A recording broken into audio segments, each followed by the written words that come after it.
It ain't about D.C. It ain't about Baltimore. It's about Portland, Oregon. Great Northwest. And if we say that we are descendants of Moroccans born in America, we have an obligation to set it right here. So let me hear from you, bro. Tell us some things, because you got a lot of wisdom. Well, Islam, man. As I rise, I want to give praise, first of all, to Allah, the Father of the universe, the Father of love, truth, peace, freedom, and justice. I want to also give praise to my prophet, the noble Drew Ali. I also want to give honor to the Marcus Garvey, the forerunner to the prophet, and to our Grand Governor, also our Grand Sheikh here, James Lynch Bey. And also I want to give honor to my family, starting with my wife, Jazzy Johnson Bey, first free member of my family, Owen L. Also to my son, D. Hall L, for picking out this amazing color today. I let him pick out my suit.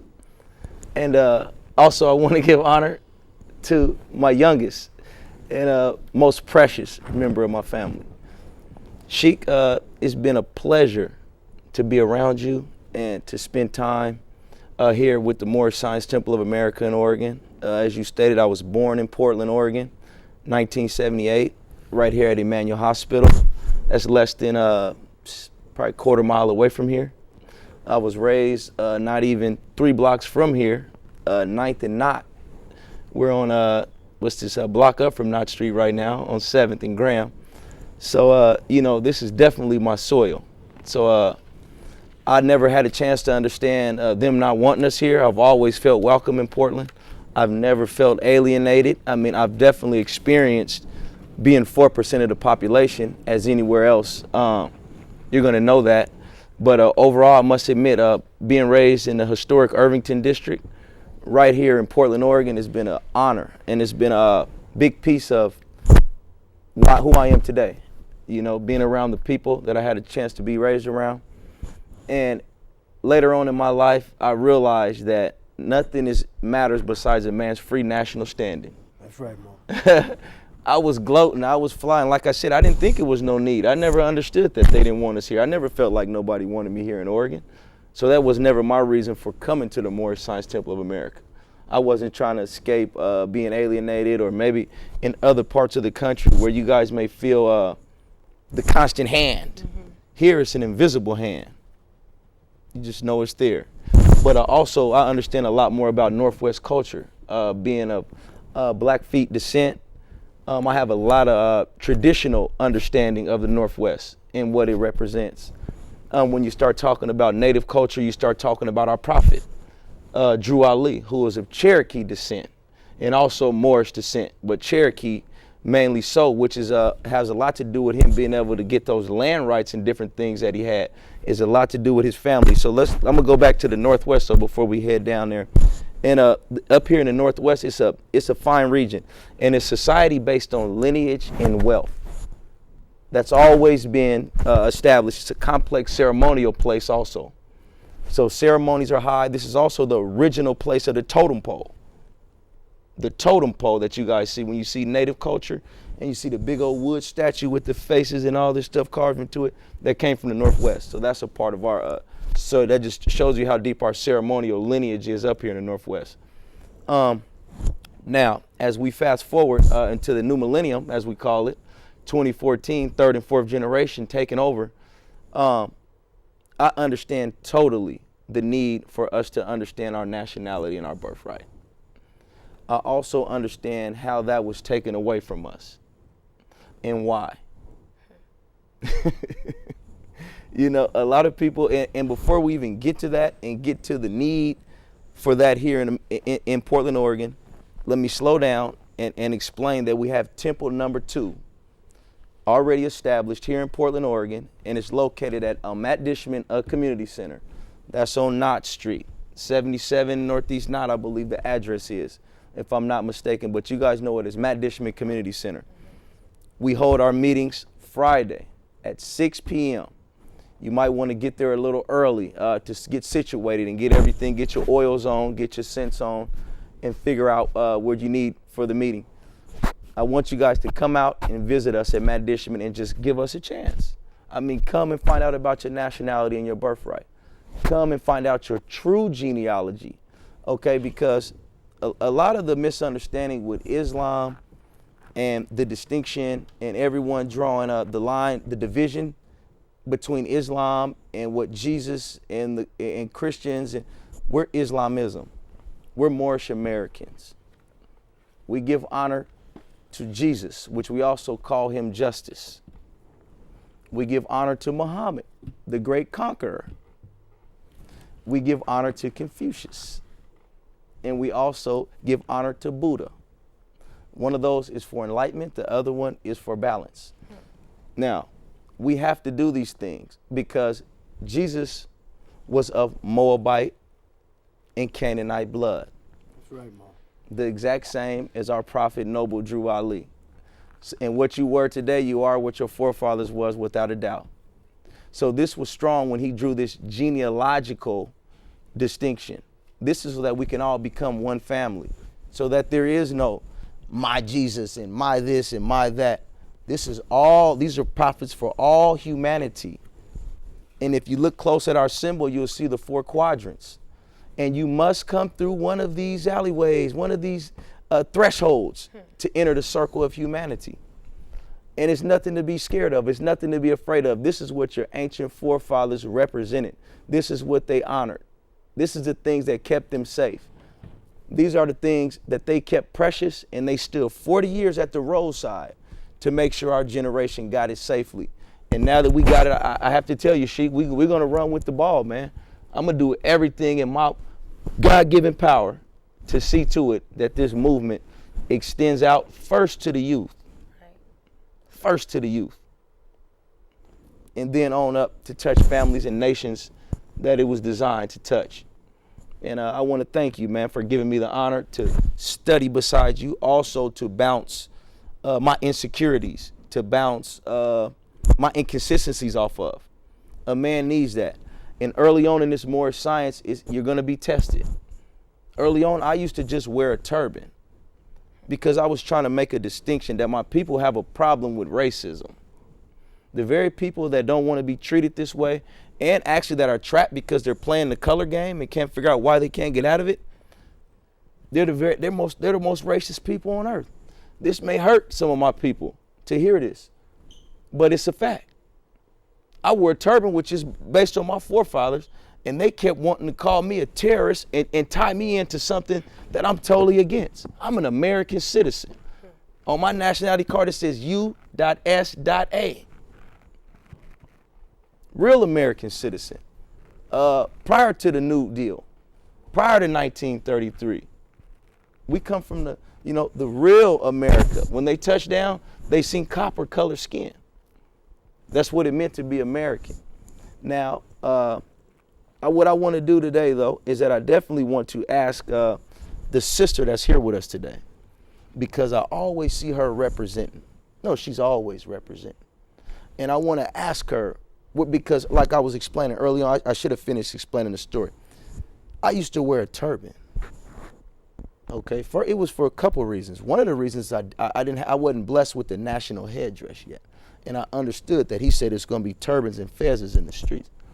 But as wearing this turban, my family, the community, which is they're only going off what they've seen on the news, they want to attribute that to terrorism. They want to attribute me to something that I'm totally against, what you say, diametrically opposed to. I'm not with it. I'm a true American citizen to the heart. This is my soil, this is my land, and I believe in it, and I trust it. Let me say one thing for you. I understand that, because I remember I used to see the cross. Right. I used to jump up every time I see somebody with a cross, but sometimes the people had the cross on was in love. Right. But because of when you look at the slave ships and seen all the slave masters with crosses on, whenever I seen my people with the cross, I thought they were with the slave masters. Uh-oh. And I come to find that I wasn't. So when you wear the turban, that's your custom. Islam. The custom of your people. Islam. But because of European psychology, that's why they had a different concept of refugees wearing something that was new to them. And actually, all I was trying to do was I was properly trying to be in my persona. I wanted something that I could hold to my heart that I couldn't be taken off of me. And as I got to study the Prophet Noble Drew Ali, and he explained some of these customs, like as you're saying, I realized that was my right. That was my right. to wear that and exercise that. And they can't make me take it off in the courthouse. They can't make me take it off anywhere I walk on this land. I'm free to wear that and exhibit that. And it hurt for me to try to extend this to my family. And they, and they reject it. And they reject it in the way that they did. Sorry about that. I get excited when I talk about it. But it was an experience. But that was in my infancy. And as I got a chance to be around more Moors, all that was released, and I actually got more educated on what I needed to do to present this to my family, because that is a drastic change for your people to see, and they always want to attribute any change that you make. They have a tendency to attribute that to something outside of yourself, instead of just saying, you know what, he might be fed up. You know what, my prayers might have been answered. They claim to be so spiritual and religious. They say they pray for you all the time. Imagine that when your prayer is answered, you're not ready for it. But you know what? I didn't allow that to stop me, because the prophet told me to lead with love, and to go ahead and find other Moors and other hearts and individuals, which he's brought my way. My heart was open and they was coming my way. The more I opened my heart and extended my arms, the more they've been filled. Now I look up, and in my street, it's turbans and fezzes. It's on my street right here. We on my street right here. Yeah, it's turbans and fezzes right now. My man. So I know that this movement is powerful, man, and I know that it runs real deep. Let me say that I'm up here with glee and joy, but this is a serious matter, Sheik. I'm just trying to come with energy to my city and show them that this is not an act, and they know this is not an act, because I'm in this persona 7 days a week. 7 days. I can't shake it. Well, that's why I'm here. I'm here to give y'all all I got. I ain't got much. Islam. But whatever I got, I'm going to give it to you. Islam. Because y'all the leaders of Portland. Islam. Y'all the leader of the Moorish Science Temple. Islam. I'm here to teach the Sunday school, but y'all need to take them positions. Islam. And we're working with some Moors in Washington, D.C. about a program called Miracle Hand. It's an HIV program. Heard of it. And I was a part of this program when I was in Washington, D.C. And I've been talking to the Moors there in reference to the program and using her name. Because there's some things you informed me about the sister I didn't know.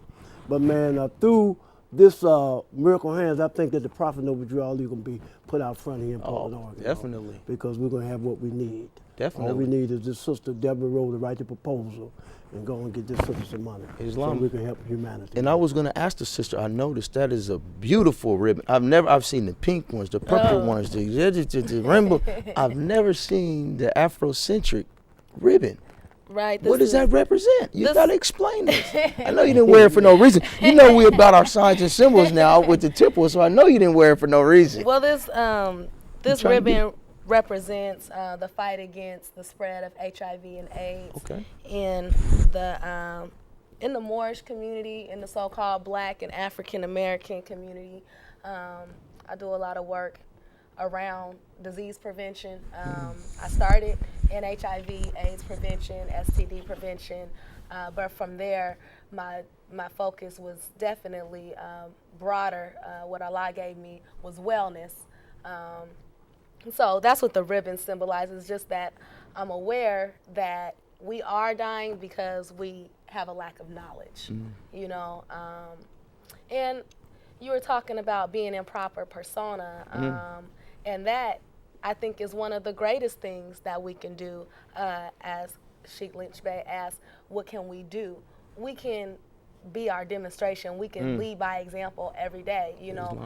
When I go to work, when I go to school, when I go to my children's school, when I go visit my relatives on holidays, I wear my turban. Islam. And they've come to appreciate, I love the way you do that. Only you could do that. That's right. They're not used to it, but I do it not to say, oh, this is who I am and I'm with this crew or anything. I do it because, like I said, we have lost our knowledge of self. And a lot of our people have no idea what nationality is. They don't understand that Black is not a nationality. They don't understand that African American is not a nationality. That's right, Mo. But they do know that people from other countries are referred to by the land from which they come. Islam. You know, and for us, let's say the so-called blacks or African Americans, our customs and our culture has been that post-slavery. Nothing prior to slavery in these United States or in this land called America do we have any grasp of. We don't know our original tongue. You know, we don't know our traditional ceremonies that we used to go through. So there are a lot of customs, and so the way that I dress, my turban, the things that I practice, the things that I instill into my children, that's a part of our culture that I want to restore. You know, the breast being out and the booty being out and the hips showing, that, yeah, you may have seen some traditional ceremonies in the bush or different parts of Africa, but when we're naked like that, you know, that we're not just supposed to have our whole body out on an everyday basis. That's not something that we do. That's never been our culture or our customs. We've always had garments. And linens, fine linens, and you know, we've always draped ourselves in the finest things and covered ourselves. Why do you people ask, why do you cover your hair? You know, who are you to determine my private parts? You know, and we have to become aware of that, again, conscious that our body is our temple. You know, we don't have to go to the building that's on the corner or up the street. Our body is the Lord's temple. So how we protect that, you know, says a lot about how we honor Father God Allah. And so, you know, my hair, you know, my family inside of our closed doors may very well know what that looks like. But everything on my body is not for public display. We were put on, our bodies were put on public display when we were on the auction block as slaves. That's right. You know, and Noble Prophet Drew Ali came to let us know that we are not Negro, black, or colored. We do not have to continue to take on the titles that were given to us by slave masters, because we are a free people, and it's time for us to wake up and take our rightful place. This is just one step that I take. You know, I have a long way to go, but it's simple, and with our people, we have to give them those bite-sized samples. Right. You know? Well, man, thank you for answering that for me. What have you found in the workplace to be extremely hard to refrain from saying and doing? Because see, that's a problem with us too. We'll know what we need to do.